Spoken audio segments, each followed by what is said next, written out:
नमस्कार, देवभूमि समाचारों में आप सभी का स्वागत। मैं हूं सबिहा। आगे आप देखेंगे मेरे साथ उत्तराखंड की हर छोटी बड़ी खबर, लेकिन सबसे पहले नजर हेडलाइंस पर। विधानसभा शीतकालीन सत्र के दूसरे दिन की कार्रवाई में स्पीकर के कड़े निर्देश। विधायकों को सदन के दौरान मोबाइल फोन इस्तेमाल न करने की हिदायत, नहीं माने तो होगी कार्रवाई। कांग्रेस विधायक सुमित हृदयेश ने व्यवस्था के तहत सदन में उठाया प्रश्न। सीएम के पास सबसे ज्यादा विभाग, मगर सोमवार को सत्र न होने से रह जाते हैं सवाल। सत्ता और विपक्ष के विधायकों ने एक सुर में बुलंद की आवाज। विधायक निधि से खत्म की जाए 18% की जीएसटी। मुख्यमंत्री धामी ने कहा जल्द लिया जाएगा फैसला।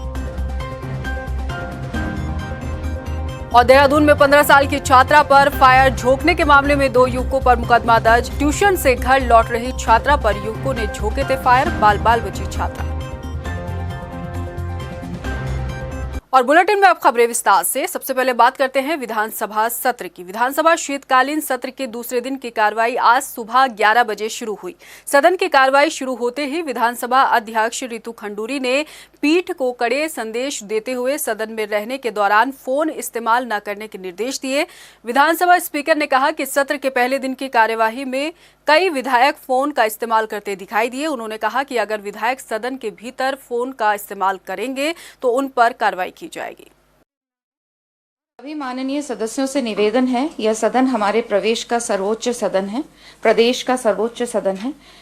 इसकी गरिमा को बचाए रखना हम सबका कर्तव्य है। मैं किसी का नाम नहीं लेना चाहती। सदन में कल कई माननीय सदस्य मोबाइल का प्रयोग करते मुझे आसन से दिखे व अधिकारी दीर्घा से भी कुछ लोग इशारे करते दिखे। यह परंपरा गलत है। यदि हमें सदन की गरिमा को बनाए रखना हो तो आने वाली पीढ़ियों को हमें माफ नहीं करेगी अगर इस तरह का कार्य हम करेंगे। यदि मेरी सूचना के बाद भी किसी की कोई इस मर्यादा को तोड़ता है तो मुझे कार्रवाई करनी होगी। वहीं सदन में प्रश्नकाल के दौरान विधायक प्रीतम पवार ने मिट्टी तेल का मसला उठाते हुए कहा कि सस्ता गल्ला दुकानों में भी मिट्टी का तेल नहीं मिल रहा। इस पर खाद्य मंत्री रेखा आर्य ने सदन में जवाब देते हुए कहा कि सभी राज्यों में धीरे धीरे सरकार तेल आपूर्ति बंद कर रही है और अब सभी जगह ईंधन और लाइट की व्यवस्था की जा रही है। रेखा आर्य ने कहा कि वर्तमान में करीब 99% लोग अपने घरों में गैस का इस्तेमाल कर रहे हैं। खाद्य विभाग का एक ही उद्देश्य था, जब हम लोग केरोसिन को जब हम सस्ता गल्ला विक्रेता की दुकानों से वितरित करवाते थे, उसके पीछे जो है वो ईंधन व प्रकाश देना इसका उद्देश्य हुआ करता था। आज़ादी के समय से लेकर आज तक ये कोशिश रही, जब तक कि पूर्ण प्रकाश और पूर्ण ईंधन से सैचुरेट नहीं हुआ तब तक ये वितरित होता रहा। वर्तमान में माननीय अध्यक्ष जी जिस प्रकार से भारत सरकार द्वारा निरंतर सभी राज्यों में मिट्टी का तेल का आवंटन कम और समाप्त किया जा रहा है, उसके पीछे का एक उद्देश्य है कि मिट्टी का तेल पर सब्सिडी खत्म करना, धुआं मुक्त चूल्हा रहना। प्रश्नकाल के दौरान सदन में कांग्रेस विधायक सुमित हृदयेश ने व्यवस्था के तहत सवाल उठाया। सुमित हृदयेश ने कहा कि सीएम के पास सबसे ज्यादा विभाग है, लेकिन सोमवार के दिन सत्र न होने की वजह से उन विभागों से संबंधित सवाल नहीं पूछे जाते, जबकि प्रधानमंत्री भी संसद में सवालों का जवाब देते हैं। सुमित हृदयेश ने यह भी कहा कि प्रदेश में सरकार तय करती है कि सत्र कब आहूत होना है। दरअसल विधानसभा में सोमवार का दिन मुख्यमंत्री के विभागों का दिन होता है और इस दिन सीएम को अपने विभागों से जुड़े सवालों के जवाब देने होते हैं। मैंने आपको पहले भी कहा है, this is the prerogative of the government. ये गवर्नमेंट डिसाइड करती है कि कब वो सत्र चलाना चाहते हैं। इसमें कुछ माननीय मंत्री जी ऐड करना चाहें तो वो ऐड कर सकते हैं, लेकिन it is not my prerogative to decide कि किस दिन सत्र शुरू होगा या कहाँ पे सत्र शुरू होगा। देहरादून के गलजवाड़ी गांव की महिलाओं ने ग्राम प्रधान लीला शर्मा के नेतृत्व में आज विधानसभा कूच किया। हालांकि रिस्पना पुल से पहले प्रदर्शनकारी महिलाओं को पुलिस ने बैरिकेडिंग लगाकर रोक लिया। जिला प्रशासन के जरिए विधानसभा स्पीकर रितु खंडूरी को ज्ञापन सौंपते हुए ग्राम प्रधान ने कहा कि एक गांव में करीब 60 सालों से बसे हुए गांववासियों की जमीन आबादी भूमि घोषित किए जाने को लेकर लोग पिछले 16 साल से संघर्ष करते आ रहे हैं, मगर उनकी मांग को अनदेखा किया जा रहा है। उन्होंने कहा कि गाँव के कई परिवार मालिकाना हक की लड़ाई लड़ रहे हैं और इस बारे में कई बार अधिकारियों से भी समस्या बताई गई, लेकिन हर बार महज आश्वासन ही मिलता है। हम लोग मैं तो 2008 में प्रधान बनी थी, तब से मेरी गांव की आबादी और मालिकाना हक के लिए मैं लड़ाई लड़ रही हूँ। हमें किसी प्रकार का कोई राजनीति नहीं है, न हमें न किसी के खिलाफ बोलना है। हमारी जो गांव की आबादी और मालिकाना हक हमें दिया जाए और जल्दी से जल्दी विधानसभा सत्र में लाकर निस्तारण किया जाए। पिछले सत्र में भी हमने दिया था, उसका कोई जवाब नहीं आया। मैं माननीय यहाँ के मुख्यमंत्री पुष्कर सिंह धामी जी से निवेदन करना चाहती हूँ और विधानसभा अध्यक्ष से भी निवेदन करना चाहती हूँ, जनता के हित में, गांव के हित में जल्दी से जल्दी इसको निस्तारण करें। विधानसभा शीतकालीन सत्र के दौरान जहां विपक्ष सरकार पर हमलावर नजर आ रहा है, तो वहीं एक मसला ऐसा भी है जिसमें सत्ता और पक्ष दोनों सहमत हैं। असल में प्रदेश में विधायक निधि से जीएसटी खत्म करने की मांग को लेकर सत्ता और विपक्ष के विधायकों ने एकजुट होकर आवाज बुलंद की। विधायक निधि से जीएसटी को खत्म करने का सीएम धामी से अनुरोध किया गया, तो मुख्यमंत्री पुष्कर सिंह धामी ने भी जल्द फैसला लेने की बात कही है। ये रिपोर्ट देखिए। उत्तराखंड विधानसभा शीतकालीन के सत्र में सत्ता और विपक्ष में कई मसलों को लेकर कैट फाइट देखने को मिल रही है, लेकिन एक मसला ऐसा भी है जिसमें सत्ता और विपक्ष के विधायक एकजुट नजर आ रहे हैं। दरअसल सत्ता और विपक्ष के विधायकों ने विधायक निधि में जीएसटी खत्म करने की मांग को लेकर विधानसभा में एकजुट होकर आवाज बुलंद की। विधायक निधि से जीएसटी खत्म करने के लिए विधायकों ने मुख्यमंत्री पुष्कर सिंह धामी से भी मुलाकात की। संसदीय कार्य मंत्री प्रेमचंद अग्रवाल ने इस मांग को सही ठहराते हुए कहा कि अगर विधायक निधि से 18% की जीएसटी को खत्म किया जाता है, तो विधायकों को मिलने वाली 3 करोड़ 75 लाख की विधायक निधि विकास कार्यों में ही खर्च हो पाएगी, नहीं तो लाखों रुपए जीएसटी में ही चले जाते हैं। विधायकों की इस मांग पर मुख्यमंत्री पुष्कर सिंह धामी ने भी जल्द से जल्द फैसला लेने की बात कही। 3 करोड़ 75 लाख रुपए प्रति विधायक को यहाँ मिलती है, उसमें आप जानते हैं कि जीएसटी उस पर लगती है 18%। तो कुछ हमारे माननीय विधायकों का ये कहना था कि 3 करोड़ 75 लाख में यदि 18% जीएसटी जाएगा तो लगभग 65-70 लाख रुपया जीएसटी में चला जाता है। तो हमारे माननीय विधायकों की मांग ये थी कि ये जीएसटी समाप्त किया जाना चाहिए ताकि 3 करोड़ 75 लाख रुपये पूरा उपयोग माननीय विधायकगण कर सकें। माननीय मुख्यमंत्री जी के सामने ये विषय आया है, बहुत गंभीरता से सरकार इसमें विचार कर रही है।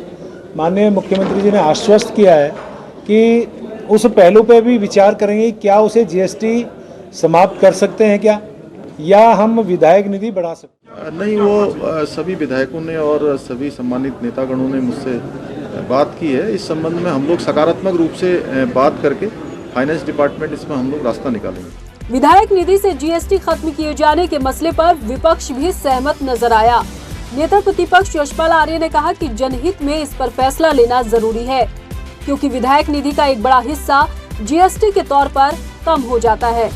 अगर जीएसटी खत्म होती है तो उसका सीधा फायदा जनता को मिलेगा। एक तो जो विधायक निधि है वो जीएसटी के दायरे में है और काफ़ी धनराशि जीएसटी के दायरे में होने की वजह से वो खर्च हो जाती है और उसका लाभ स्थानीय जो हमारे विधानसभा क्षेत्र की जनता है उसका लाभ उनको नहीं मिल पाता है।